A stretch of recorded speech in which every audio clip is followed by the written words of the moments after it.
Ayyul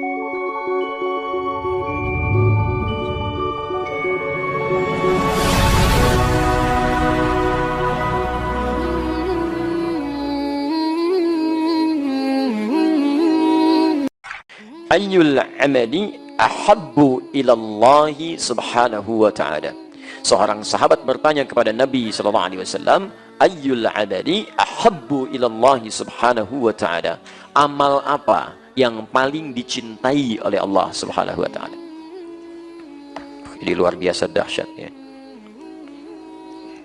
Saya tuliskan dulu ya. Baik. Dan saya ingatkan, apa yang saya tuliskan terkadang tidak tercantum di kitab. Ya, jadi antum kalau ada yang penting cepat antum tuliskan, karena nanti kadang-kadang saya tidak minta dihapus pun bisa dihapus itu ya. Dan semoga Allah mengampuni dosa orang yang menghapus yang tidak saya mintakan menghapus. Baik, bismillah. Yang ini tidak apa-apa ya. Jazakallah khair. Pemirsa, Mas Asikin ya. Turunkan. 1. Amal apa yang paling dicintai Allah? Ya, artinya amal ini sangat dicintai Allah. Konsekuensinya ketika antum mengerjakannya, antum pun bisa meraih cinta Allah subhanahu wa ta'ala. Nah sekarang perhatikan baik-baik, apa gambarannya seseorang yang dicintai oleh Allah. Jika seseorang sudah dicintai oleh Allah subhanahu wa ta'ala, maka yang pertama Allah berikan akan mengampuni seluruh dosanya.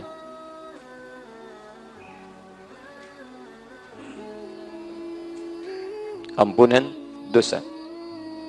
Dalil yang ditemukan Quran surah ketiga Ali Imran ayat 31, paling kiri sebelah atas. Qul in kuntum tuhibbunallaha fattabi'uni yuhibbukumullah. Katakan Muhammad, jika kalian serius mencintai aku, ikuti aku, ikuti sunnah petunjuk Nabi sallallahu alaihi wasallam. Poinnya, lihat, yuhibbukumullah, maka Allah akan cintai kalian. Cintai. Nah, ketika Allah mencintai seorang hamba, apa yang diberikan? Wa yaghfir lakum dzunubakum. Yaghfir dzunub. Ya. Dzunub itu jamak dari kata dzambun. Kalau dzambun itu baru sedikit. Tetap dosa. Tetap dosa. Cuman dosanya tidak sebanyak yang ini bentuk jamak. Ya, Allah menurunkan kalimat dzambun misal di Quran surah Ghafir surah ke-40. Ya kan? Allah sampaikan ayat ketiga, ghafiriz dzambi wa qabilit taubi. Ghafiriz dzambi. Ghafir dipasangkan dengan dzambun. Tapi kalau sudah jamak bentuknya banyak, maka berubah bentuk dzambun jadi dzunubun, bentuk jamak. Ya. Nah, kalau seseorang dicintai oleh Allah Subhanahu wa taala, maka kalimat Al-Qur'annya mengatakan wa yaghfir lakum dzunubakum, bukan dzambakum tapi dzunubakum. Berpeluang semua dosanya. Siapa di antara kita yang tidak punya dosa saat ini? Boleh unjuk tangan? Serius, saya pulang. Ya kan? Sudah gitu kan? Ya, siapa? Saya masih punya dosa gitu kan? Dan hebatnya Nabi Muhammad SAW, seorang nabi, rasul, bahkan dijaga dari maksiat, ma'sumun minal maksiat, madmunun bil jannah, dijamin masuk surga. Bahkan sebelum meninggal sudah turun surah Al-Qur'an menjamin surganya. Satu-satunya nabi yang ketika masih hidup ayat surganya sudah turun. Inna a'tainakal kautsar. Kami sudah jaminkan padamu kenikmatan surga yang sangat indah. Ada sungai khusus untukmu di surga. Jaminan sudah ada. Tapi masih beristighfar dalam hariannya minimal 70-100 kali. Bahkan menjelang tidurnya masih istighfar. Ba'da salatnya masih istighfar. Setelah beliau salat, hadis Muslim hadis 591, astagfirullah, astagfirullah, astagfirullah. Menjelang tidurnya masih istighfar 70-100 kali. Siapa kita dibandingkan Nabi Muhammad SAW? Lihat wajah-wajah kita. Nabi bukan, Rasul bukan. Tidak ada satupun ayat surga turun menjamin kita. Antum tidak istighfar, antum terlampau lelah. Ayo coba berpikir lagi. Nah, jelas ya? Jadi kalau kita sudah dicintai oleh Allah, maka dosa digugurkan. Kalau dosa digugurkan, berarti peluang-peluang berbuat kotor sudah tidak ada. Yang ada yang baik-baik saja. Ada penjagaan Allah di situ. Jadi ciri orang yang dosanya diampuni, jadi kotoran-kotoran dari dosa itu sudah nggak ada. Makanya ketika dia bertobat, tobat itu kembali ke jalan yang baik, kembali ke jalan yang benar, bertobat.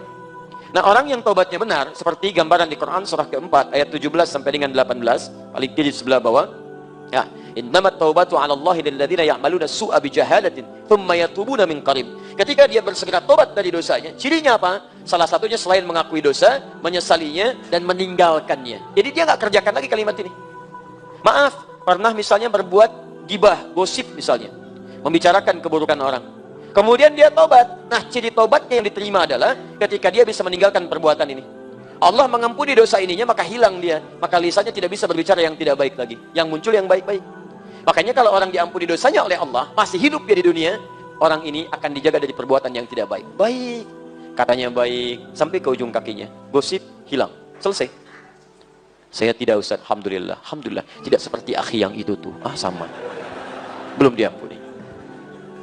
Baik. Jelas ya? Nah, jadi sahabat ini ketika bertanya, saya penting teruskan karena di sini tidak ada syarah demikian. Maksud saya, kalau antum mengamalkan apa yang dijawab oleh Nabi di sini, tidak sekedar amalan antum melimpah pahala, tapi berpeluang menggugurkan dosa-dosa dalam kehidupan kita. Jelas? Apa saja amalan yang dicintai oleh Allah, yang dengan itu berpeluang dosa kita pun digugurkan oleh Allah Subhanahu wa taala. Baik. Satu, qala, beliau mengatakan, awas, fokus baik-baik ya. Kita amalkan setelah mendengar kalimat-kalimat ini. Pertama, as-salatu ala waqtiha. As-salatu ala waqtiha. Salat tepat pada waktunya. Salat tepat pada waktunya. Tolong fokus baik-baik ya. Ini bagian terpenting yang saya sampaikan. Saking pentingnya, baterai aja hampir habis ya. Ini boleh muncul lagi. Bismillah. Bismillah. Kedengaran suara saya? Alhamdulillah. Satu, as-salatu ala waqtiha. Baik. Kalau ada waktu, sesuatu kata menunjuk pada waktu, kemudian waktu ini menunjukkan pada penunaiannya tepat pada waktunya, di saat diperintahkan, maka kalimatnya menggunakan ala. Ala itu sesuatu yang dimiliki, tapi menunjuk bukan kepada kepemilikan benda, ya, semacam waktu dan sebagainya. Tapi kalau menunjuk pada benda, kalimatnya menggunakan lam. Misal, al-qalam li, ini spidol punya saya. Ya, al-bait li, rumah itu punya saya. Kadang disikat lamnya dibuang menjadi i, baiti, rumah saya. Qalami, pulpen saya. Kitab, buku saya. Kitabi, baik. Zauj, suami saya. Zauji, gampang teman-teman sekalian, mudah. Ab, bapak saya. Abi, ibu saya. Ummi, gampang ya. Baik, barang nggak dipakai, bekas. Baik, yang nggak dipakai, itu ya, itu ngarang. Misal, ya itu kadang-kadang ya suka muncul. Kayak gitulah ya, halaman luar teras, halaman luar saya, itu ngaco ya. Udah sini, fokus, baik-baik. Maksud saya, ketika waktu menggunakan kata ala, ini menunjukkan tepat pada masanya. Di amal yang paling dicintai oleh Allah, yang pertama, sholat, artikan tepat pada waktunya. Ala berarti tepat. Misal, besok subuh jam berapa? 4.15, 4.10, ayo berapa lagi? Baik. Ayo diskusi dengan teman, tanya kawan, kalau friend, ayo. Baik, 4 berapa? Gak apa-apa, beda, tidak ada masalah. Ini menunjukkan antum datang dari daerah yang berbeda-beda. Betul. Kalau sama Bekasi 4.10, sekarang naik 4.11 untuk hari ini. Tadi menyebutkan 4.15, berarti bukan daerah sini, Masya Allah. Betul, saya bersyukur kepada Allah, antum diberikan keringanan langkah. Dari sekian manusia yang hidup, antum yang digerakkan ke sini. Padahal saya yang ngundang enggak, DKM juga ngundang enggak, siapa yang menggerakkan langkah antum? Kalau antum sudah digerakkan, mustahil kalau bukan oleh Allah. Kalau antum digerakkan oleh Allah, dihadirkan di sini, duduk di sini, untuk dirubah menjadi lebih baik, dan antum belum tersentuh jadi berubah, antum perlu dikemanakan lagi. Ya, dan memang seringan jam kita beda ya. Kita ambil yang tengah-tengah lah. Misal, baik, ambil dah, saya ambil 4.15 yang tadi antum sebutkan. Adzan subuh 4.15. Berarti waktu sholat disampaikan telah tiba. Baik, jadi 4.15 itu waktu sholat. Waktu sholat, adzan itu penanda waktu sholat tiba. Iqamat penanda waktu sholat akan dilangsungkan secara berjamaah. Di adzan penanda waktu sholat tiba. Jadi kalau antum mendengar adzan dalam situasi misalnya tertentu yang tidak memungkinkan ke masjid, misal sedang di perjalanan, sedang macam-macam, artinya waktu sholat itu tiba. Nah, kalau dikatakan as-salatu ala waqtiha subuh 4.15, berarti waktu 4.15 ini adalah dimulainya apa? Pertanda waktu sholat tiba. Pertanda waktu sholat tiba. Artinya, Kalau kemudian dipanggil 4.15, sholatnya ingin kita tunaikan, ya, baik itu dimulai dengan sholat sunnahnya setelah adzan selesai, kemudian kita tunaikan sholat fardunya, maka mohon maaf, kisarannya tidak akan jauh dari sini. Jadi begitu adzan berkumandang, maksudnya antum sudah siap sholat, bukan baru bangun. Itu maksudnya. Jadi kalau adzan subuh 4.15 akan disukai oleh Allah, sholat tepat pada waktunya, maksudnya begitu dipanggil, antum siap sholat. Bukan Allahu Akbar, Allahu Akbar. Hati-hati ya, ini bagian yang pertama, 4.15. Jadi kalau 4.15 dipanggil, antum mesti bangun dari sebelumnya. Kalau tidak tahajud berarti jam 4 antum sudah bangun, kan? Siap-siap. Coba antum biasakan penyesuaian untuk kesadar sepenuhnya itu kira-kira berapa menit. Dicek, gitu kan?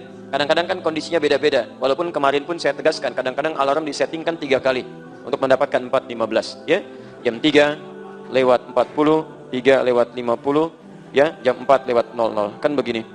Ini untuk mematikan alarm yang kedua, alarm kedua matikan alarm ketiga, alarm ketiga siap-siaplah ya sebelum adzan. Itu. Nah, sekarang kalau kita ingin mengecek di mana tingkatan kita, layakkah kita mendapat ampunan Allah? Antum ini memohon kepada Allah, ampuni dosa saya Allah, ampuni dosa saya Allah. Lalu Allah beri jalan untuk mengampuni dosa antum. Kenapa antum nggak ambil? Jalannya apa? Nih, buru waktu sholat, tunaikan tepat pada waktunya. Di orang-orang yang terbiasa datang tepat pada waktunya, direspon tepat waktu, respon tepat waktu, semakin dia melekat dengan Allah, kedekatannya tergabung, maka disitulah kemudian hubungan kedekatan itu melahirkan perhatian Allah yang lebih kepadanya.